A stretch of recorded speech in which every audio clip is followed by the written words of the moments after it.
Quero que vos dedes conta dun detalle, Es un home que suda moito. O outro día esta muller trouxe un pañuelo. E dixenlle eu, o pañuelo non me cheja, non me podrías ter unha sábana? Trouxe un edredón da cama. Dixenlle que me iba a secar con ele, que yo iba... Pa casa non levo, Non, pa casa. Un aplauso, por favor. É a primeira vez, aquí nesta festa xa fixen cousas raras, Xa cantei en riba daquele escenario. Xa cantei en riba do campanario. Se caeme con un edredón. E esa muller quería cantar algo. Non che vou deixar cantar moito, vale? Solo un pouquiño. Moi pouquiño, non me líes, vale? Ven aquí. Non me líes que teño pouco tempo. Sé breve, a capela.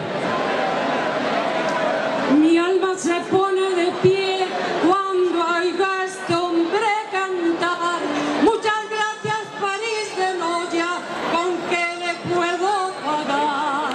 México lindo y querido, grande, libre y soberano, del Dios eres un buen hijo y del mundo un gran hermano.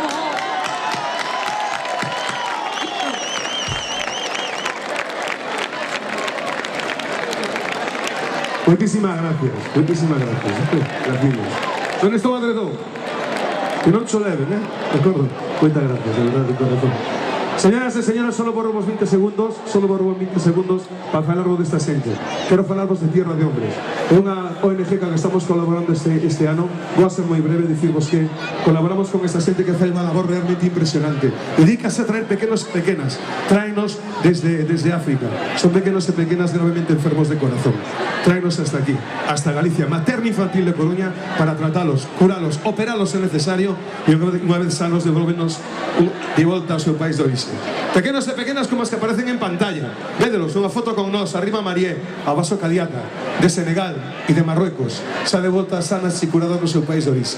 París de Noia, colaboramos con esto, con estas camisetas. Son camisetas del programa Viaje hacia la Vida que vendemos aí donde están nuestros compañeros. O que pretendemos é, ao final desta temporada, entregarlle a esta xente unha moria de cartos, sempre contando ca solidaridade de todos vos. Rocío, ven aquí, que teño que facerche tamén un regalo. Ven aquí. Vouche regalar, estades de acordo comigo, un disco de orquesta París de Noia. Esto es para Marcial Mosco. Este para ti, a Marcial... Hombre, gracias. La rosa es para ti. Yo te tengo que regalar la rosa a ti. Ella me trae la rosa, yo se la regalo. Es el directo, tío. O disco para ti. A Marcial mando yo, vale? Te cargo de mandarlo, vale? París de Noia, sigamos de festa. Neste escenario ainda teñen que pasar moitas cousas.